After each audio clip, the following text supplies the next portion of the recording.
volcán para llevarlo a la magnitud de los efectos de su volcán, la erupción, nubes ardientes, el impacto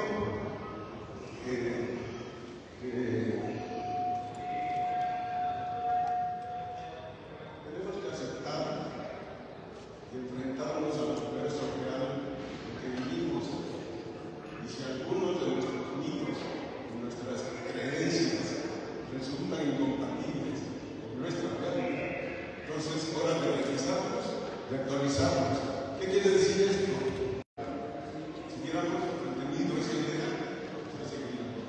Entonces, este video que muestra precisamente la insignificancia humana del cosmos y la conclusión es que solo somos polvo de estrellas.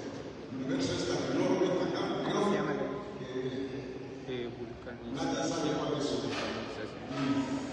hay que estar seguros siempre, porque no se puede decir.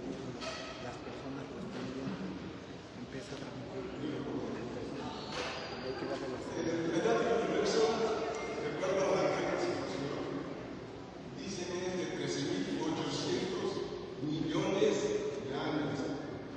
Durante toda acá vamos a estar hablando de cifras precisamente de millones de años. ¿Por qué? Porque nada más el origen del universo tiene 13.800. Según la NASA, son 18.000. Y según estudios más recientes, 27.000. Entonces ahí se ve cómo la evolución de las ideas. Según la ciencia, la Tierra tiene 4.500 millones de años, que representan cuando la explosión del Big Bang, de la gran explosión, quedó varias nubes o fragmentos de tierra roja unida. Todos conocen.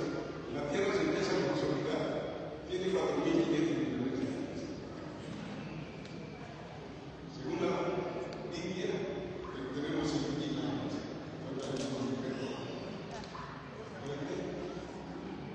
El diámetro de la Tierra es 1.756 y un ecuador con una circunferencia de 40.000 kilómetros. La velocidad a la que estamos moviendo es, a veces no lo sentimos, pero andamos. Si nos subimos a un coche como Checo Pérez, luego andamos en velocidades de 3.400 escucho, mi micrófono está aquí. y a lo mejor muchos de nosotros van a hacer la primera.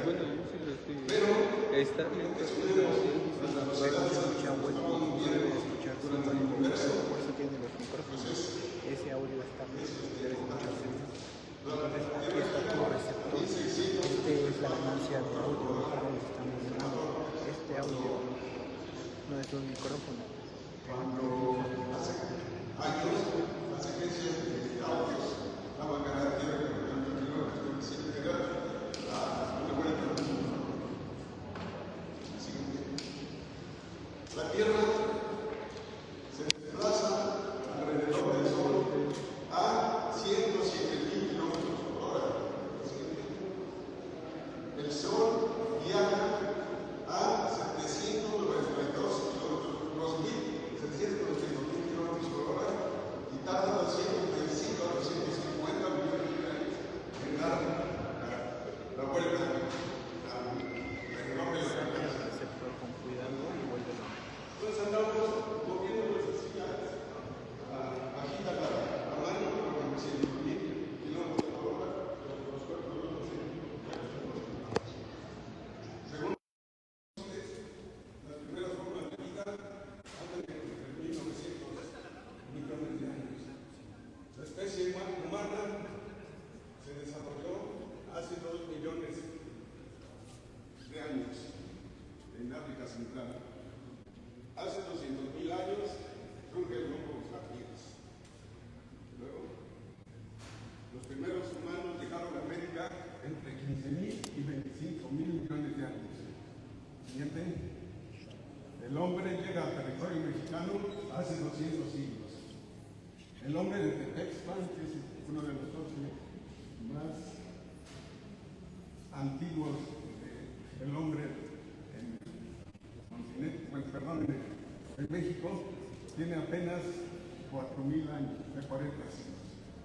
¿Esto? Los aztecas llegan en 1215 y 1250 de nuestra era. Los aztecas llegan en 1325 a lo que es el lago de México, ¿no? Adelante. Si eso lo convertimos, digamos, en un reloj de 12 horas o 24 horas, el hombre apenas es un suspiro. Entonces, toda la evolución de la Tierra, de la vida, por ejemplo, el ADN, pues más o menos como a las 3 de la tarde, a las 5 las primeras bacterias, a las 6 bacterias más complejas, organismos pluricelulares alrededor de las 7, fauna multicelular, invertebrados con concha, y nosotros, como especie humana, apenas es un suspiro. Adelante. Poniéndolo en forma lineal, pues es todo eso que estamos platicando de numerología. Lo más importante es la Pangea, que era en un tiempo nomás existía un solo continente, y lo que se denomina como Pangea es ese continente se empieza a disgregar y a formar con el tiempo la configuración de la Tierra como la conocemos. Y acá planteamos los diferentes vulcanismos que tenemos en México. Lo de la Pangea se llama hidrotermal. Y acá tenemos principalmente tres localidades o 3 vulcanismos.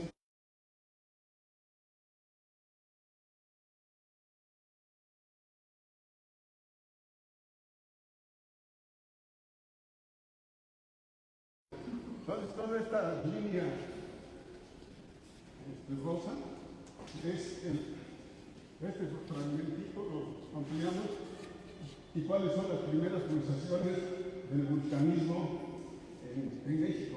Y aquí empiezan aproximadamente a 700.000 años, empiezan las emanaciones del Popocatépetl. Adelante. Este es un esquema de cómo es el interior de la Tierra. Tenemos varias capas. De la más externa, pues es la corteza terrestre donde estamos pisando, y apenas tiene de 5 a 50 kilómetros de espesor. Pero eso, si lo comparamos, por ejemplo, con una manzana, la corteza terrestre apenas es la cascarita roja. Entonces, entre más profundizamos, la temperatura va subiendo de menos 50 a 500, pero hasta 6, 7 mil grados centígrados.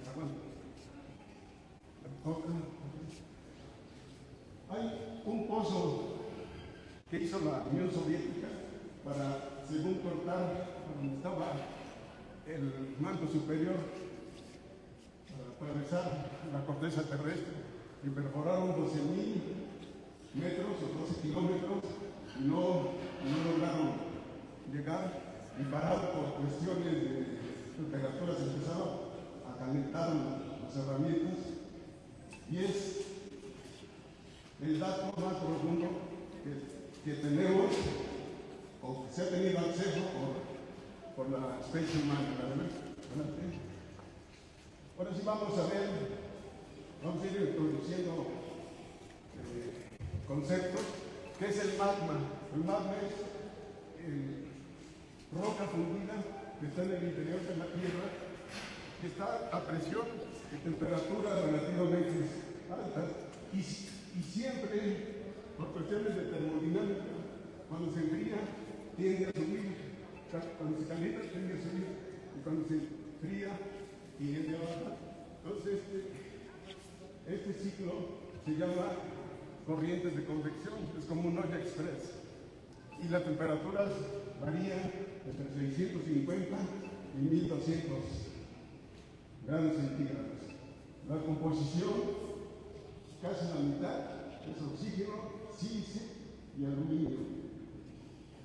Y tiene pues prácticamente un mapa, tiene todos los elementos de la tabla periódica. Cantidad más pequeñas, desde luego. Tiene silicatos, agua, gases, minerales. ¿Qué es un volcán? Viene del vulcano, dios del fuego, y es una estructura geológica que despide lavas, cenizas y gases provenientes del interior de la Tierra.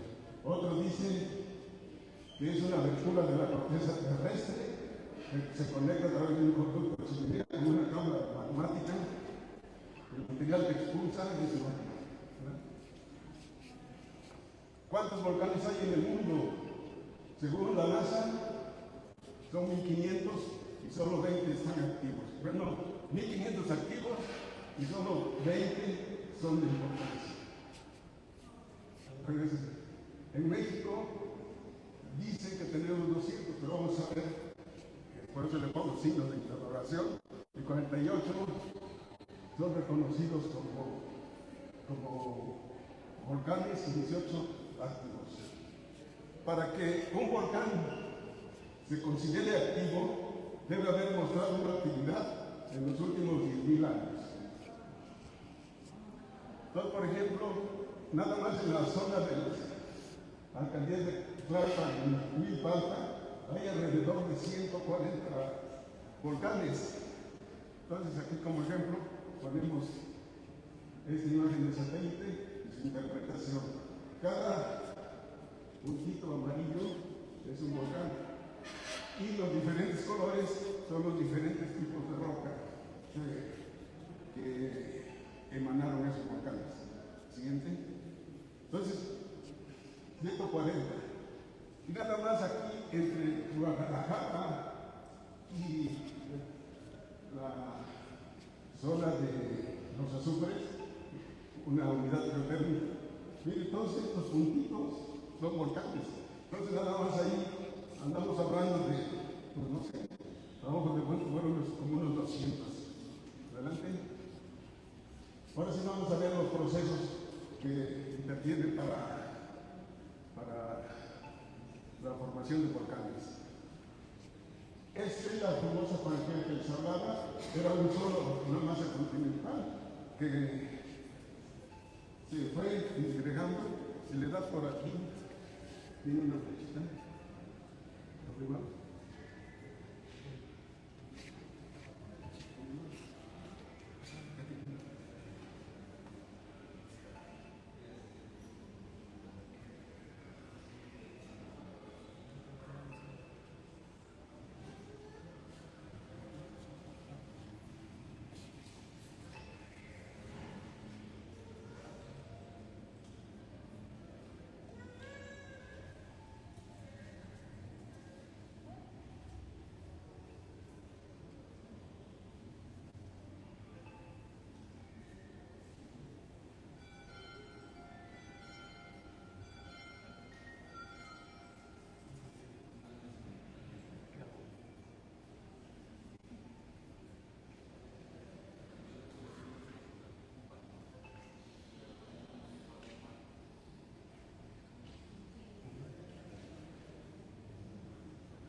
Paciencia, por favor.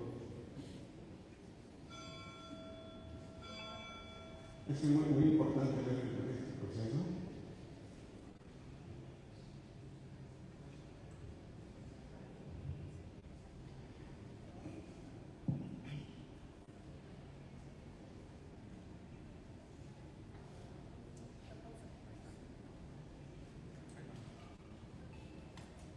Entonces, levantando, pausa, entonces era un solo continente, y acá se empieza a seccionar. Entonces acá empieza más o menos a vislumbrar lo que va a ser, o va a ser América del Sur, África, América del Norte, el continente euroasiático y acá lo que es Oceanía, lo que va a ser Oceanía.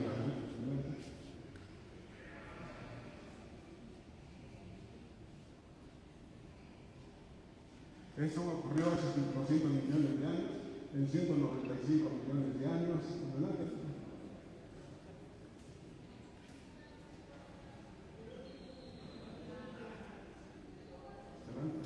Sigue, está corriendo. Hay una pausa. Acá se empieza a conformar, por ejemplo, lo que es la península de Yucatán. Esta es la mesa central. Y acá se empieza a configurar lo que va a ser la península de Baja California. Acá se empieza a desplegar Oceanía y este fragmento va a ser lo que es la península índica que va a impactar acá. Y acá se separa África de América del Sur. Entonces no perdamos de vista la península de Yucatán. Aquí el fragmento que se va a ir a chocar para formar el Himalaya.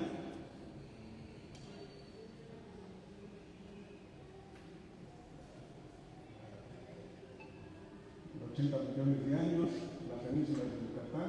Este bloquecito es lo que va a formar una placa que se llama placa del Caribe. 60 millones, aquí ya se separó África, aquí ya se conformó Australia, aquí ya chocó la península Índica, y acá el continente, México, pues ya está conformado más o menos como lo conocemos, y ya se empieza a separar lo que es la península de Baja California. Adelante.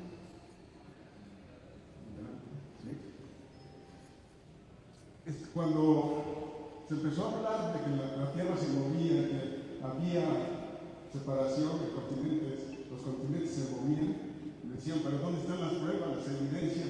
Y las evidencias empezaron a surgir después de la Segunda Guerra Mundial, que Estados Unidos, Inglaterra, Francia, empezaron a explorar los mares y encontraron que tenía una topografía como la que se ve aquí, y esa fue precisamente la evidencia.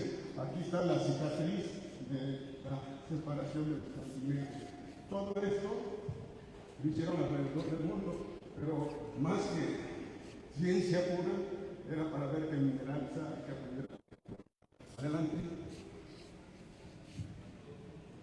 Estas son las cicatrices y dio lugar a que entonces esos fragmentos fueron bautizados porque cada uno se mueve independiente de los demás. Son 15 placas principales, la más grande, la Pacífica, América, Nazca, Australia, Euroasia, la península arábica, la africana, y 43 placas más pequeñitas. Ahora vamos a ver cuál es el proceso de la generación de magma y el movimiento de los continentes y cómo interactúan entre ellos. Adelante. It happens because hot water El magma empieza a fluir más frío hacia arriba y empieza, pero se empieza a generar roca, una nata abajo del océano o en el interior del océano, y esas placas, como se siguen formando, siguen caminando y van a chocar, como veíamos, con otros fragmentos terrestres. Y cuando chocan, una se mete debajo de la más densa, menos densa, y acá se empieza a fundir la misma placa, pero como ya perdió minerales, se vuelve menos densa y empieza a tratar de salir, y es cuando se forma un volcán.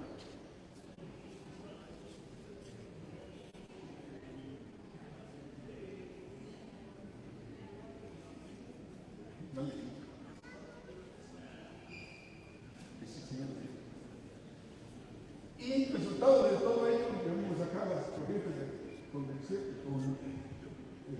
convección y cómo podemos tener diferentes tipos de choque de placas. Cuando estas entran bajo la corteza terrestre, vuelvan veces abajo. Si son de la misma densidad, chocan y forman lo que, por ejemplo, son las islas de Japón, Filipinas. Y cuando chocan dos continentes, es la Himalaya, ¿no? La cordillera del Himalaya. Y hay otro, puntos calientes, que es como un respiradero, que es un tubo que da lugar a vulcanismo tipo Hawái, que va formando islas, y esa chimenea se va moviendo y va formando nuevas islas. Siguiente. Ahí está este corte, más o menos es esta parte de aquí. Siguiente. Siguiente. ¿Y qué pasa en México? Ahí. Esta parte es lo que estamos tratando de explicar aquí. Entonces empieza a hundirse la placa en una corteza continental y estas líneas amarillas significa la profundidad de la placa, 20, 40, 60, 80, 100, que es más o menos la distancia a que está el manto aquí en el Popocatépetl. Y las placas se mueven, por ejemplo, esta que está en Puerto Vallarta, en la península de Baja California, es la que originó que esto estaba pegado aquí en Puerto Vallarta con Cabo San Lucas, que se despegara la península de Baja California y se está moviendo a 5 centímetros al año. Acá en esta parte, esta placa se mete 2 centímetros al año, 5, 6, hasta 7.5 en la zona del mismo de Tehuantepec, y estas dos placas se desplazan cada, 2 centímetros cada año. La siguiente. Sí, la siguiente. Esta, bueno, regresa por favor. Ahí, no más atrás. Una más. Este cuadrito amarillo es lo que vamos a explicar precisamente ya referente a lo que es el Popocatépetl. Entonces vemos que hay el manto superior y hay una cámara magmática principal que casi se está nutriendo del manto y por alguna manera hay conductos y generan una cámara magmática secundaria. ¿Y qué pasa?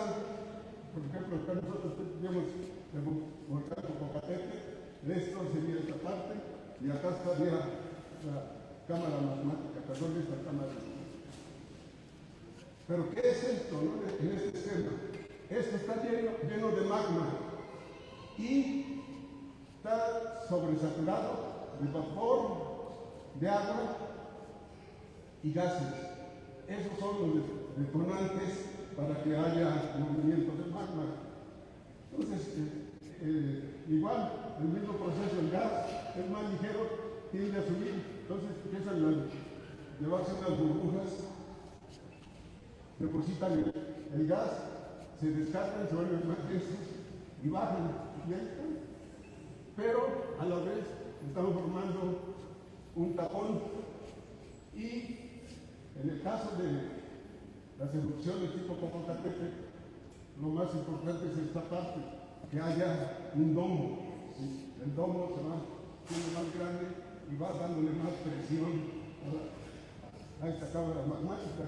¿De qué presiones estamos hablando? Estamos hablando de presiones de 5.098 kilogramos por centímetro cuadrado. O sea, una atmósfera, acá son 5 kilovatios, 5.000 atmósferas. Una atmósfera es un kilo por cada centímetro cuadrado. Entonces, si nosotros viviéramos en un ambiente de estos, estaríamos súper planos, ¿no? Más finitos que una valla de rasurar, pero sí bien anchote, ¿no? Y el vapor, todos estos gases salen también se empiezan a formar cristales y eso cambia la composición del magma. Aquí sigue. Tengo que pasar. Ok, entonces estamos hablando de temperaturas de 1200 hasta 500 grados. ¿Sale? ¿Siguiente? Entonces ya volviendo a lo más esquemático, hay un magma principal que se sube a la cámara magmática 2 y ocurren dos fenómenos importantes: la cristalización y el magma interactúa con las rocas, las disuelve y vuelve a cambiar su composición. La siguiente. Entonces aquí forma cristales en esta parte y acá en esta parte, y se llaman intrusiones, invade la roca y genera reacciones. La siguiente. Pero ¿cuáles podemos tener? Por ejemplo, vamos a ver que, por ejemplo, ahí en el Mexicano y San Nicolás de los Ranchos hay una gran colada de roca basáltica, pero está también relacionada al Popocatépetl. Pero ¿cuál es la diferencia? ¿Por qué de un lado sale lava y por el otro salen otros productos explosivos? La diferencia es el contenido de agua. Entonces, en el caso de estos magmas, tienen 1.4 a 1.9 de por ciento en peso. Por ejemplo, si yo tengo 100 litros de magma, 1.4 litros sería de agua. Y eso es lo que hace la diferencia contra este magma que ya reaccionó y ya se volvió más viscoso. Entonces es más viscoso, viscosidad quiere decir resistencia al flujo, entonces ya no fluye, entonces va despacito y da lugar a coladas como las que tenemos en San Nicolás de los Ranchos. La siguiente. ¿Cuánto fluye? Por ejemplo, 10 toneladas por segundo. Los balísticos son montones de lava que ir circulando, forman una especie de bolillo, ¿no? Pero también son los peligrosos. La diferencia, un magma con muchas burbujas y un magma casi sin burbujas. ¿Sí? Si se produce desgasificación masiva, la erupción es explosiva. ¿Siguiente? Si no tiene agua, la explosión es muy pasiva. La siguiente. Entonces, ¿qué queremos decir con eso? La siguiente. La desgasificación, cuando vemos humo blanco, el vapor de agua, pues podemos decir es menos riesgoso decir que se está despresurizando la cámara magmática. La siguiente. Si tiene agua, es una explosión violenta. Y si no tiene agua, ¿bien? Es una erupción que podemos acercarnos casi a tocarla. Hemos visto videos en Hawái. Adelante. Viscosidad alta, viscosidad baja. ¿Qué quiere decir esto? La siguiente. El gas original viene desde el magma, pero lo más importante es cuando hay gas, el que trata de escapar es el gas y arrastra el magma. ¿Pero por qué? Porque tiene agua. Si no tiene agua, el magma estuviera parado. Pero, aparte de lo explosivo, también genera gases. Por ejemplo, en 1997, diariamente salían 12.900 toneladas de dióxido de azufre y 12.900, perdón, en julio, 12.900. Y ácido clorhídrico, 38.000 toneladas por día. Entonces, obviamente se disipa, pero sí modifica el clima y el ambiente. La diferencia entre un volcán explosivo y un volcán efusivo, pura lava. Ejemplo, el Paricutín, acá tenemos una escala de 3.5 kilómetros Entonces tuvo una extensión de 10 kilómetros, y todo este campo volcánico es de repeticiones de material basáltico. Son los tipos de erupciones que podemos tener en un campo volcánico. Una erupción freática es el tipo de Antica, es el de Hawái. Aquí tenemos los que pudieran presentar el volcán Popocatépetl. Aquí forman conos con lava fluida, como en el video que veíamos al último, que salían los chorros de lava. Emisión de gases, pero muy ligeros. Los más importantes vienen siendo para cada área estos dos, que precisamente en la escala de peligrosidad pues son los más peligrosos. Erupción con lava y un poco de ceniza. Y esa es la más peligrosa, pero ¿cuál es la diferencia? El domo. Entonces, si vemos el domo hace efectos, decíamos, de un hoyo express, ¿no? Lo siguiente. Las erupciones freáticas, ese magma también anda buscando por dónde salir y encuentra un acuífero y explota, como cuando apagamos el brasero, le echamos otra cosa. Entonces da lugar a estructuras de este tipo. ¿Sí? En la carretera de Puebla a Perote tenemos varios lagos, pero son de este tipo, de erupciones freatomagmáticas. Tenemos el Gatexca, la Preciosa, más famosas Chica, Quecholat y muchas otras. ¿No? Entonces ahí están, más o menos. Entonces pueden tener agua o pueden estar secas. ¿Sí? Una erupción, esta nada más, lo que más avientan o despide son nubes ardientes, pero no por eso dejan de ser peligrosas. Dale aquí, por favor. Pues una erupción de flujo piroclástico, nubes ardientes. Este es un video como no respetan ni topografía ni nada, ¿no? Entonces viene la erupción y llega a tapar ciudades si no hay la debida prevención. La siguiente. Y la pliniana, que es la que más ha afectado en esta zona, son nubes o erupciones muy violentas.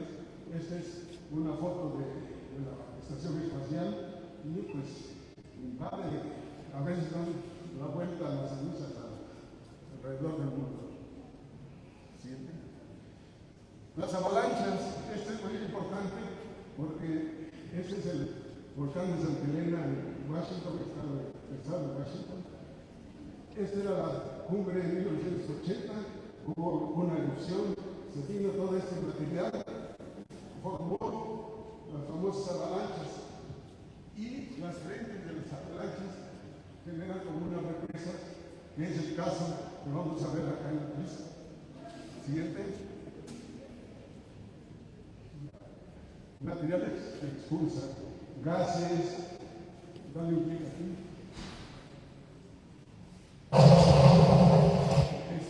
Cenizas, acá las lavas como las de Antica, y la granulometría de las cenizas son entre 2 y 10 micras.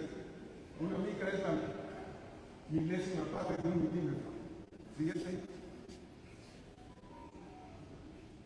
Lo que más ha afectado a esta región, alrededor del Popocatépetl, son los depósitos o las erupciones plinianas.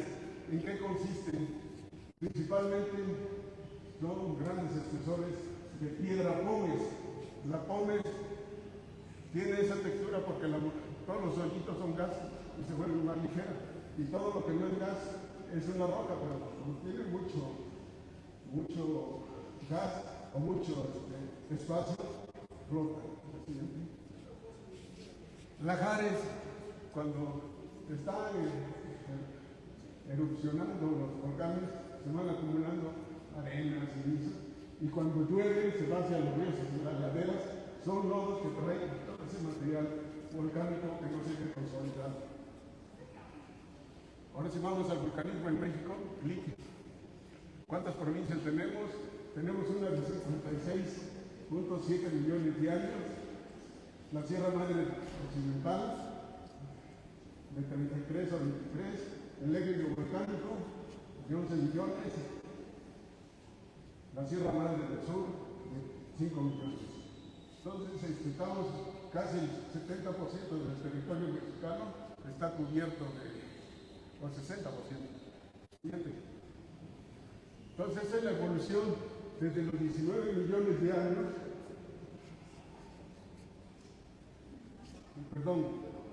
de los 19 millones empieza el vulcanismo del eje neovolcánico y el vulcanismo del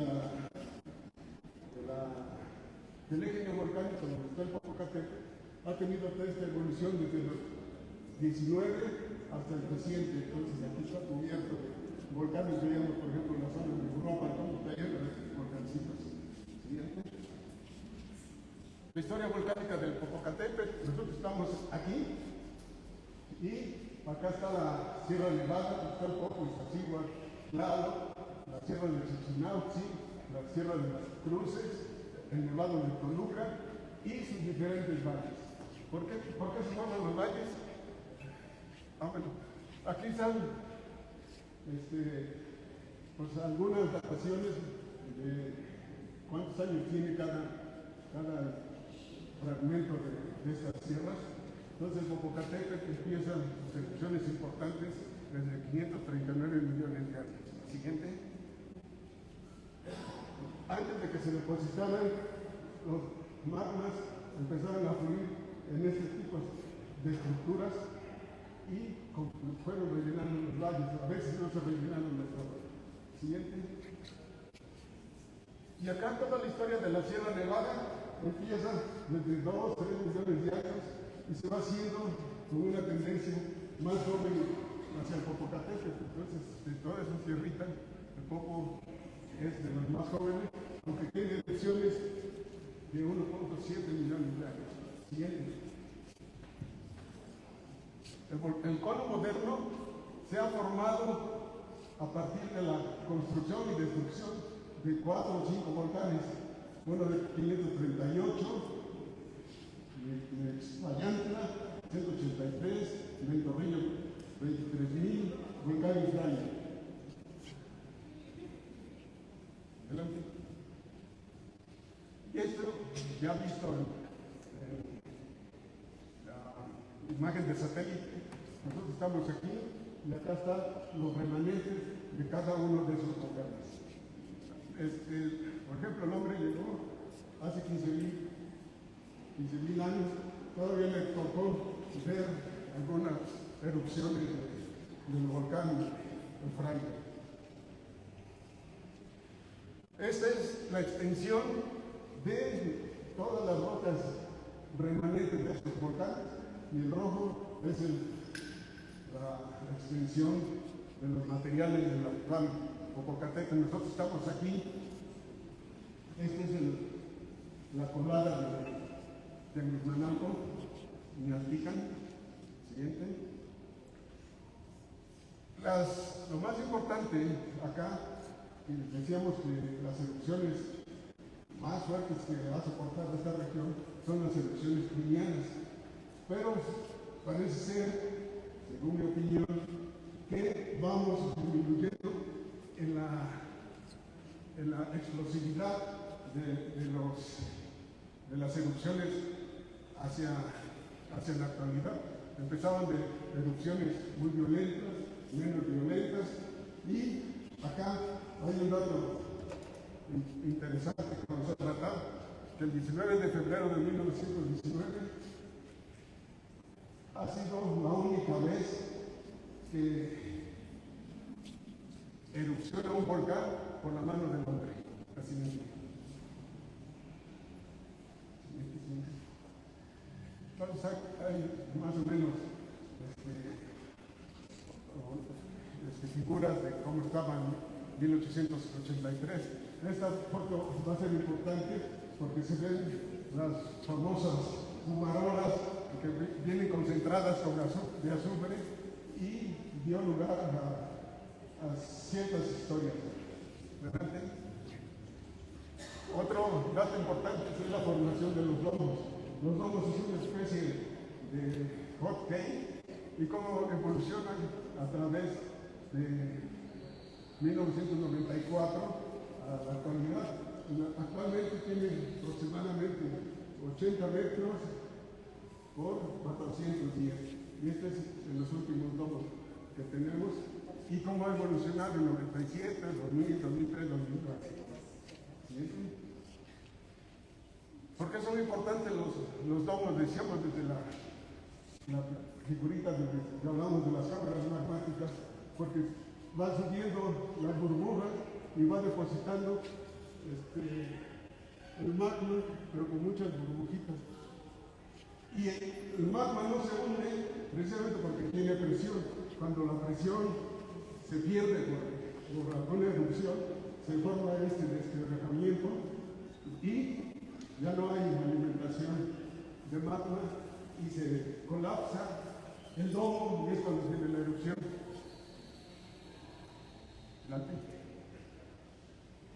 La primera vez que subieron al topo fue por ahí del siglo XIII. La primera expedición para conocer qué tenía el popo cuando llegó Hernán Cortés, fueron a ver que salía humo el que tenía, se dieron cuenta que los humos eran sulfurosos y cuando la caída de Tenochtitlan se les acabó la pólvora y mandaron una expedición y no se murieron de puro milagro porque pues iban muy lógicos y amarraron a una persona y lo más que pudieron traer 90 kilos de azufre para elaborar pólvora. La pólvora negra es una mezcla de nitrato de potasio, 75%, 15% de carbón y 10% de azúcar.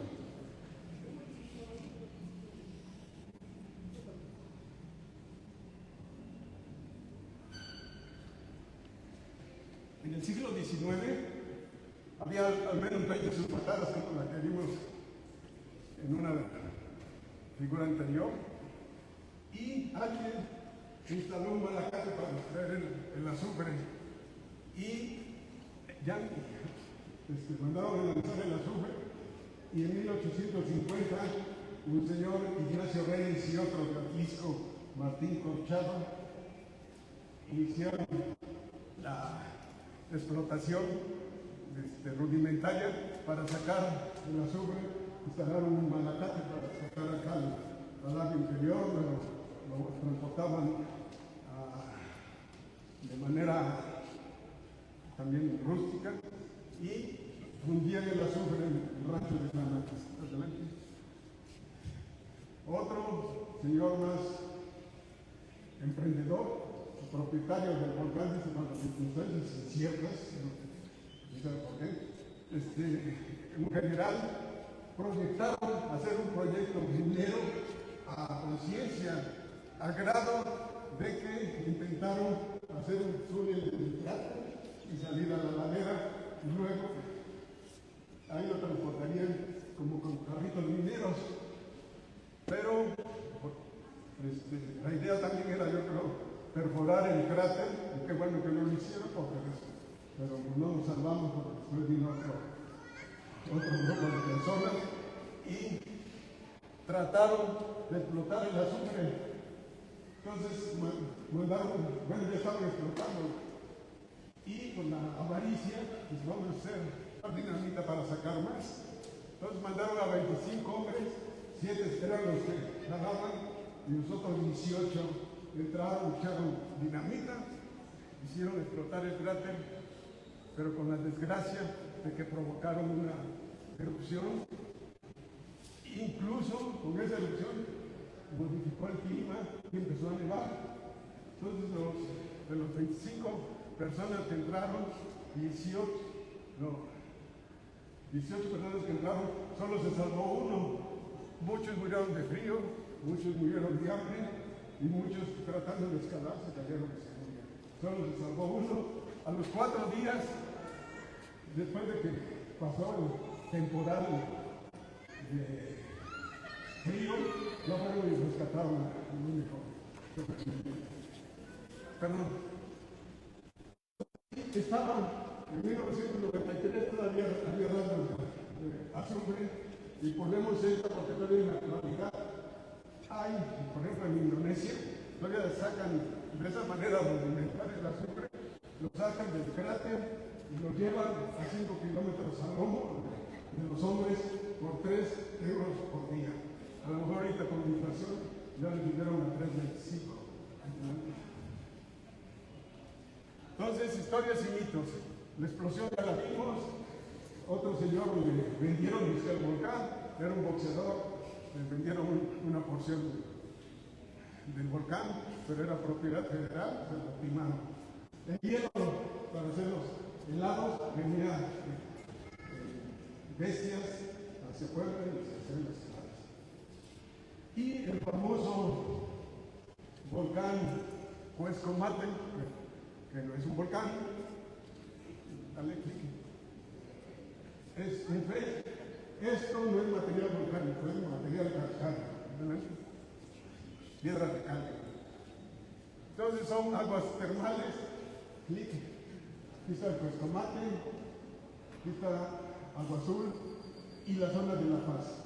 Cuando pasamos lo que se pasa del nivel donde estaba la fuente de La Paz, si han notado que hay subideros sulfurosos, son los remanentes de este ambiente termal, que ya no está termal porque ya prácticamente está frío delante. Entonces acá en La Paz había unos baños termales, los de Agua Azul, donde se diga, y de las aguas termales actualmente, los baños de La Paz son lo que es la mía, el trampolín.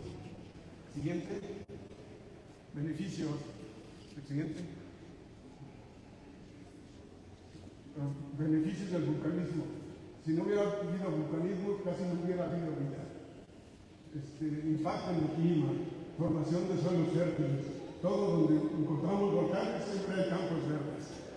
Formación de acuíferos y manantiales como San Baltasar, Xochicópal, aguas termales, nuevas extensiones de islas, Hawái, el archipiélago, edificios, artesanías, adelante.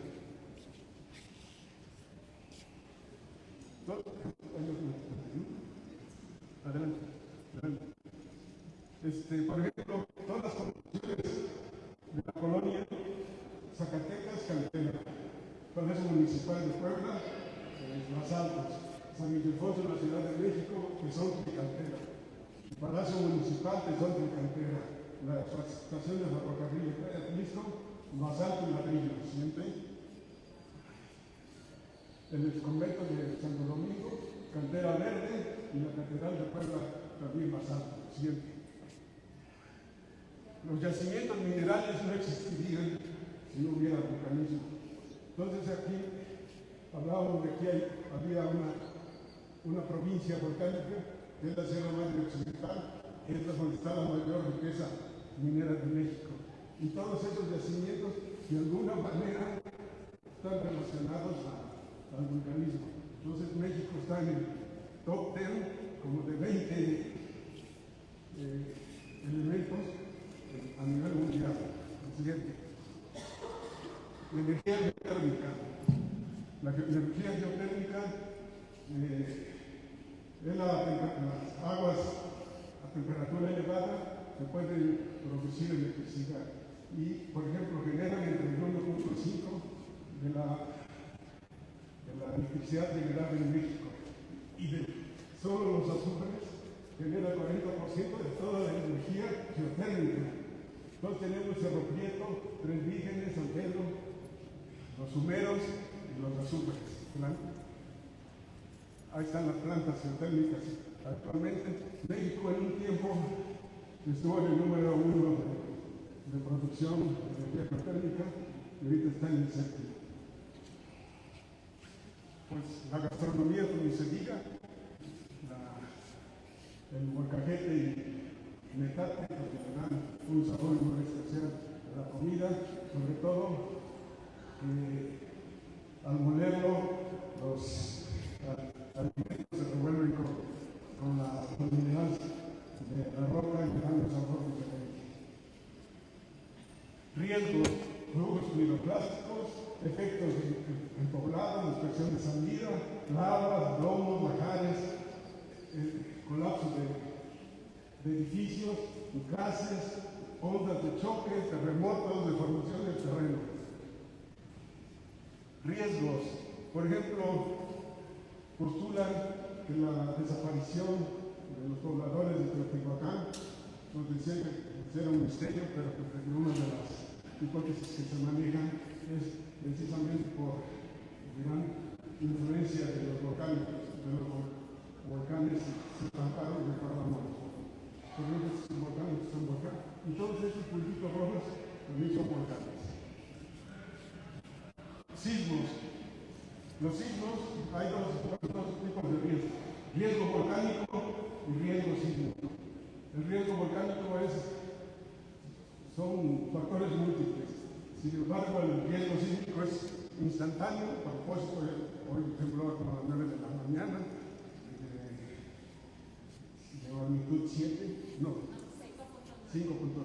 Entonces, acá nada más pusimos los sismos de magnitud 4. Entonces, estamos viviendo una zona sísmica porque estamos en los límites de plata. Entonces, esta es parte del cinturón de fuego. Acá también, ¿cuánto en promedio? Hay 46,000 terremotos al año en México. Obviamente, pues hay desde 8 hasta 1. Entonces, hay 8, 1 cada 18. 7, 1 cada 5 cada 1.2 años. Y así hasta sismos de 3, 74 sismos por día. Entonces estamos en una zona sísmica inconfundible, entonces siempre tenemos que tener prevención para este tipo de fenómenos. ¿Realmente? Las cenizas las padecemos muy frecuentemente en Atlisco, Puebla, alrededor de Popocatépetl, pero las podemos respirar hasta de 10 micras y esas de 10 micras pues, se nos quedan en la garganta, pero si son menores, hasta 2, 5 micras, esas se van a los pulmones y en los pulmones se quedan fijos. Entonces pueden morir las personas de dos enfermedades, una es la tuberculosis y otra es la silicosis, que le vuelve piedra a los pulmones. Siguiente. Bueno, ya aquí, rápido, las cenizas, Puebla, zona del Zócalo, Ameca, Jalisco. Este es un comentario muy importante. Pompeya fue sepultada por una erupción tipo pliniana que agarró descuidados a los pompeyanos. Fue en el año 79 antes de Cristo y fue descubierta 18 siglos después que la cubierta. Entonces empezaron a construir en esas zonas, empezaron a aparecer las grutas, ¿cómo se dice? Grutas las casas negras, ¿no? Entonces aquí se descubrió, y estas son las ruinas, estaba diciendo, las ruinas de Pompeya. ¿Y qué pasó? El volcán Vesubio se repusieron y Pompeya está a 10 kilómetros circulando así. La gente, todo el pueblo quedó sepultado. Yo creo que sí hubo señales, pero no hicieron caso cada rato. Tiembla cada rato el chabú y los agarró. Y estos que se ven como figuras humanoides, no es como se encontraban, nomás se encontraron los huecos de los cuerpos y les inyectaron yeso para tener evidencia. Entonces, ¿cómo murieron? Decían que sufrieron mucho, ¿no? Porque fue la muerte casi instantánea, ¿no? Por ejemplo, el papá casi estaba cayendo, el caso de un esclavo hasta con su grillete. Y los bordes de los cuerpos dice que tienen espasmo cadavérico, ¿no? Entonces no sufrieron ni sufrieron larga agonía. Adelante. Otro caso en la Martinica empezó a dar señales, sobre todo de que los insectos, las víboras, las arañas empezaron a salir de sus nidos y se fueron hacia la ciudad tratando de protegerse. Hizo la erupción y casi todos se murieron, nomás se salvaron 3, una niña, un zapatero y ese señor que estaba en la cárcel, una cárcel subterránea, como esta, y se salvó con algunas quemaduras en los brazos. Entonces, a veces no es malo estar en la cárcel, ¿no? Adelante. Otra situación importante es los riesgos por nubes ardientes. Esta familia, llaman los esposos Kraft, fueron unos vulcanólogos que se dedicaron en todo el mundo a documentar las erupciones, y lo que vamos a ver es un video de la zona de Shimabara, del volcán Unsen. Ahí fallecieron ellos precisamente filmando el evento. Adelante, por favor. Igual.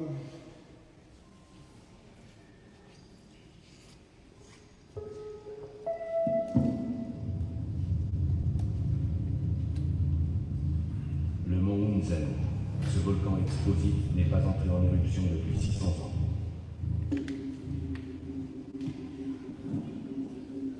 Son réveil est observé par les volcanologues japonais qui ont évacué tout le secteur. La première explosion a eu lieu le 27 mai. Maurice et Katia étaient encore à la Martinique. Depuis le 29 mai, le jour de leur arrivée, ils attendent. A una distancia prudente, el lobo empieza a crecer y explota y se viene pendiente abajo. Y ahí vienen toneladas y toneladas de ceniza o nube ardiente con temperaturas entre 800 y 1200 grados. Entonces, pues, por ejemplo, estos arbolitos que están por acá deben tener como unos 20 metros de altura.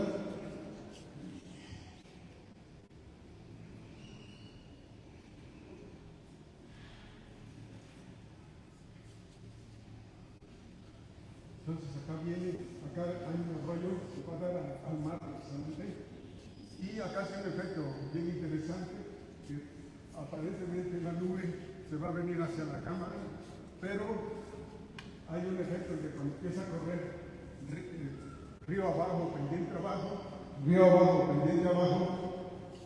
forma un vacío, entonces jala y en lugar de invadir el cerro, se va siguiendo la frente de la erupción.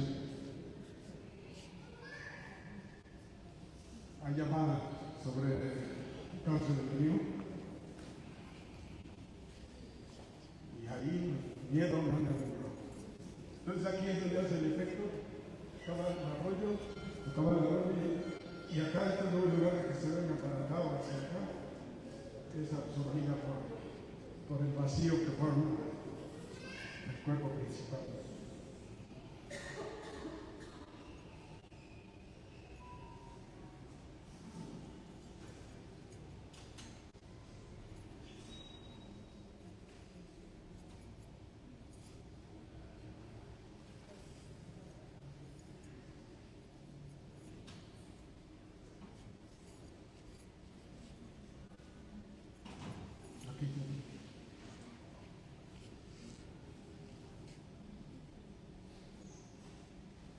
Entonces, eso no es muy remoto que estemos expuestos en un conflicto aquí en esta zona. Adelante, por favor.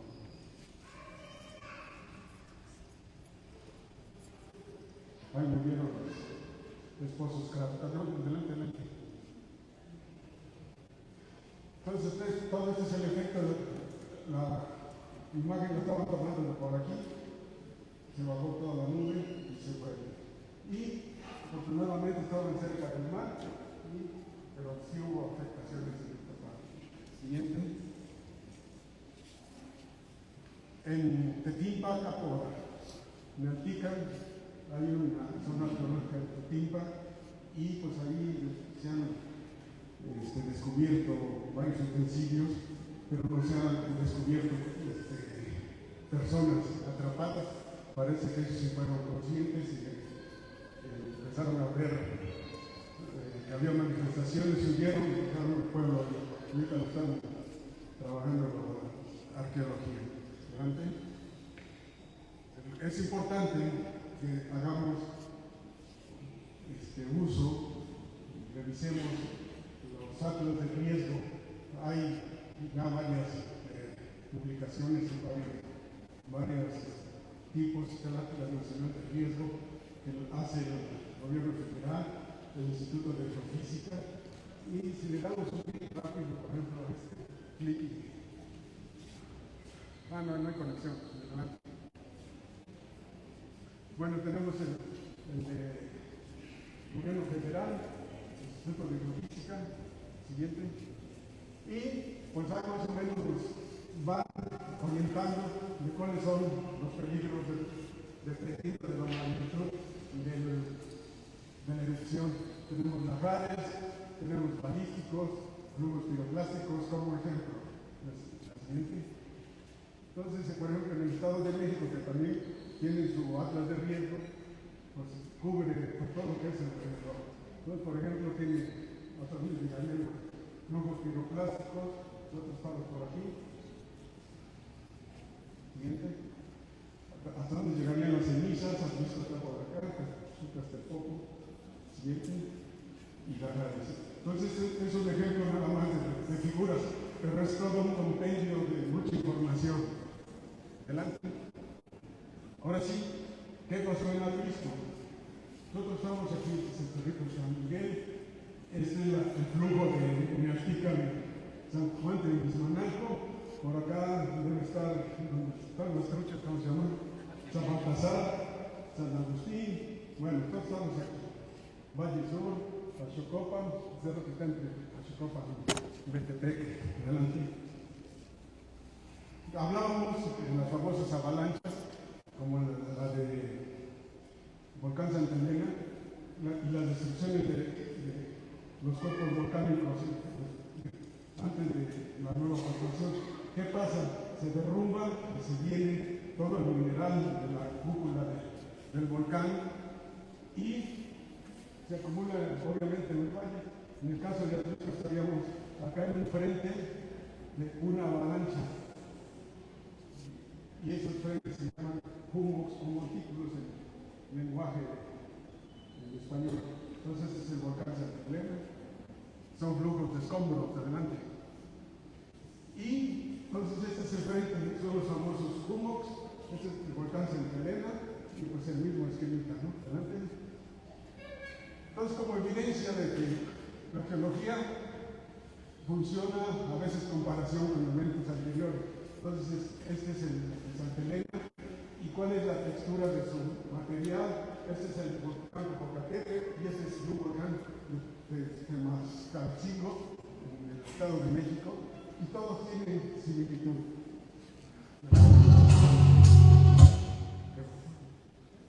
Adelante.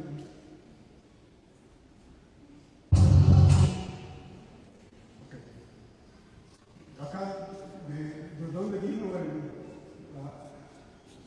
los basaltos de Manalto? Hay una fisura como la que veíamos al principio de los esquemas, que se llama el ombligo. Toda esa erupción de basaltos llegó casi hasta Cristo, ¿no?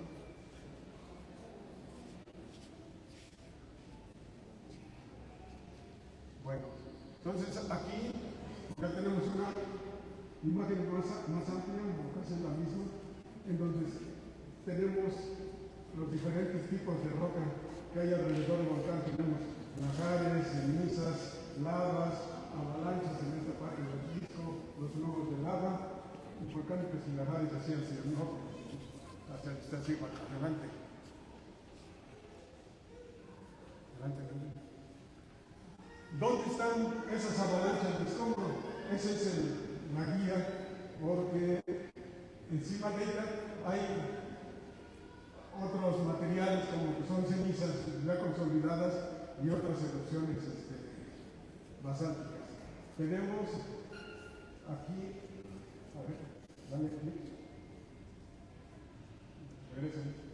Bueno, tenemos aquí Cerro de San Miguel, el Santo Cristo, Tecualeche, la zona de Huispango y acá de, ¿cómo se llama esta unidad? El Cerril, ¿no? Ajá. Adelante. Y ya más específicamente, todas estas están aflorando esas avalanchas. ¿En qué consiste? Son minerales muy blancos, muy duros, parecen hueso, no es hasta para la construcción. O sea, algunos le encuentran bondad y otros no tan alarmante. El Cerro de San Miguel, decían que si es un volcán, ¿qué pasó? Acá, esta es la famosa avalancha, los afloramientos de la avalancha, pero en el Cerro de San Miguel se pueden distinguir dos unidades rocosas, unas que son andesitas posteriores a la avalancha que había actuado como una represa, vinieron lavas y se toparon con esos montículos y así como hacemos los geólogos, las rocas a veces se manifiestan por diferente vegetación. Por ejemplo, la avalancha casi no tiene vegetación y lo que son las andesitas, estas rocas son color claro y como tienen diferente mineralogía, tienen diferente vegetación. Siguiente. Estas tomas es ahí donde están las canchas de básquet, creo, y el estacionamiento. Ahí se ve lo que es el frente del evento lábico que está en la zona arbolada. Siguiente, perdón, regresen. Aquí la gente ya subiendo hacia el Atuscayo. Adelante. Entonces aquí nos venimos y el contacto está ahí en la zona de descanso antes de subir al Cerro de la Lanza. Todo esto son rocas negras basálticas. Siguiente. Acá está la zona basáltica y aquí ya estamos en la zona de Najares, en las escaleras de la zona de la Lanza. Siguiente. Acá está el mirador de cristal, son rocas basálticas, perdón, el anterior. Este es la bajada hacia el cristal volcánico de los perros, amigos lo conocen, delante. Aquí ya es en San Francisco, ya estamos casi que se ve que hay una como puerta en la cancha de básquet, casi saliendo de ahí ya están estas rocas. Entonces aquí en San Francisco, también en San Francisco donde está la capilla de la Virgen de Guadalupe. Acá otro frente ahí en el Cerro de Altavista. Acá el Cerro de Tecualeche, ya estamos otra vez en las avalanchas. Siguiente. Tecualeche. Siguiente. En el libramiento de Tehualucas del Mexicano hacia entronca la autopista, está la misma roca, tiene cubiertas de tobas o de ceniza, como acá se ve. Siguiente. Acá en la autopista siglo XXI, entonces aquí estas avalanchas están cubiertas por nuevos depósitos de tobas o de ceniza. Siguiente. Hacia Metepec sobre la autopista, mismo. En el cerrito ese que está entre Metepec y Xocopan también se encuentra un volcán. Ahí está la evidencia que es una avalancha. Ponemos como ejemplo que todavía hubo eventos volcánicos después de la avalancha y acá se pueden contar a veces los eventos 1, 2, 3, acá 1, 2, 3, 4 eventos posteriores ahí donde sacan la grava a la frente de Chipilo, acá está cubierto también por tobas, siguiente, ya casi le terminamos. Entonces es una foto también de la estación espacial, donde podemos ver como referencia la colada de Teotihuacán, Tenguizmanalco, Metepec, Apisco, Coyula, Xochimilco, etc. Y la Ciudad de México al fondo. Ahora sí ya vamos a concluir en 3 láminas. Las erupciones volcánicas son fenómenos naturales que presentan grandes desafíos para las comunidades y es crucial comprender que las erupciones volcánicas, los de distintos tipos y sus consecuencias para mitigar sus efectos, o sea, hay que estar conscientes de dónde estamos. El vulcanismo no solo es fuerza destructiva, sino también juega un papel crucial en la creación de nuevas tierras y en el reciclaje de nutrientes esenciales para los ecosistemas. Por su naturaleza impredecible y a veces catastrófica,